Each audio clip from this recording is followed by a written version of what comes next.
kula dahay 24 saac ayaa waxa lagu siiyay Jaanis aan noqoto madaxweynaha Soomaaliya waxyaaba ugu horeeya wax ka qabaleed waxa kamid ah horta markood ana iska kicilay 12 saac ana iska kicilay 12 damana dadka oo kala kicilay macnaha 24 saac waxyaabo badan aan qabalayo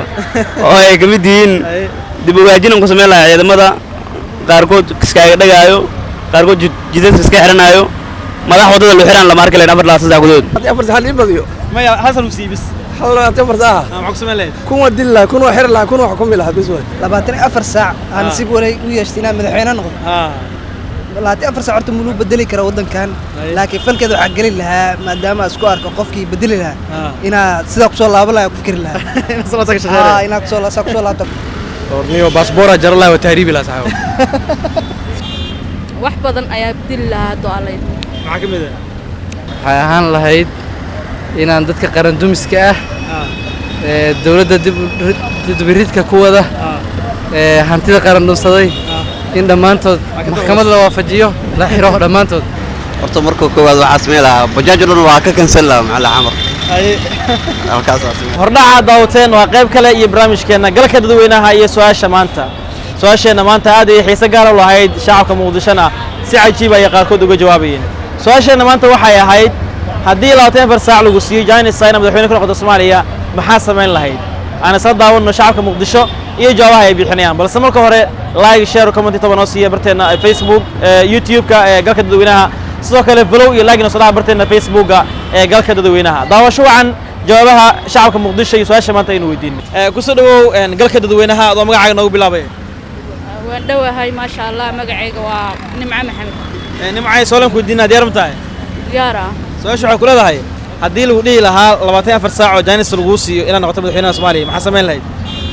wax badan ayaa bedeli lahaa do'aleed waxa kamid ah filcida magaalada in badan intaan ma magaalada way badan tahay wax badan aan ka bedeli lahaa aad ma santahay ku soo dhawow galka dadweynaha adoo magacaaga noogu bilaabay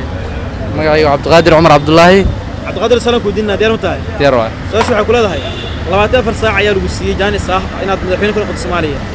talaabooyinka ugu horeeya soo qaadaysa maxaa kamid ah mise waxa qabanaysa maxay ahaan lahayd waxay ahaan lahayd inaan dadka qaran dumiska ah dawladda dib ridka ku wada hantida qaran dhunsaday in dhamaantood maxkamad la waafajiyo la xiro dhamaantood intaas qabaleed intaas la qaban lahaa waasantahay dadweynaha adoo magacaaga noogu bilaabay magacayga Cabdikiin Xasaali Cabdikiin soo la ku diinaa diyaar ma tahay su'aasha waxa kula dahay 24 saac laga dhigay madaxweynaha Soomaaliya lacal xasameyn lahayd orniyo passport jarla wa tahriib la saxo 24 saac ayaa waxa lagu siiyay Jaanis aan noqoto madaxweynaha Soomaaliya waxyaaba ugu horeeya wax ka qabaleed waxa kamid ah no 24 saac madaxweynaha wadanka laga dhigo waxyaaba badan aan qabalahay ka horta aan guursado markii wadna kala kacsan aan guursado oo wadan madaxtooyo ka soo jeedo mid ku xigto hadii la dhahaa macna dadkaada wax u qabad diiliraane ni wadankayga laamiyadayda dadkayga macna wax barasho hadii la dhaho isla hamiinimo 12 saac kamid waxa dhalay iskuul la dhiso laamiyada la dhiso ciidamada loo kala kacsho wadanka jaadi uu naga soo galin horta markood ana iska kicilay 12 saac ana iska kicilay 12 damana dadka oo kala kicilay macna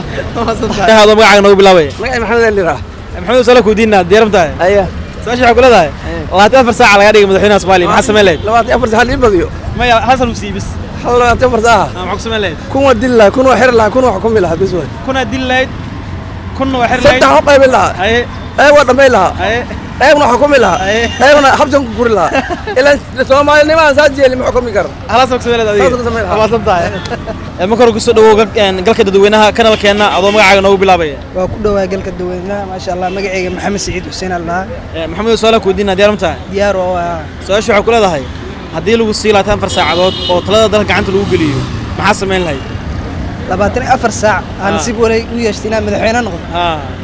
24 saac horta mulu bedeli kara wadankan laakiin falkeedu waxa gali lahaa maadaama isku arko qofkii bedeli lahaa ina sida ku soo laabalay ku fikir lahaa ina ku soo laabto ku shaqeyn lahaa 24 saac waasantahay hal saacna kama hordeen waan dhawahay magacayga Cabdiqaadir Cali waaye Cabdiqaadir soo la ku diinaa diyaar ma tahay diyaar ma su'aasha waxa kula dahay 24 saac lagu siiyay Jaanis Sayna madaxweynaha ka noqdo Soomaaliya talaabada ugu horeysa qaadaysa maxay noqon lahayd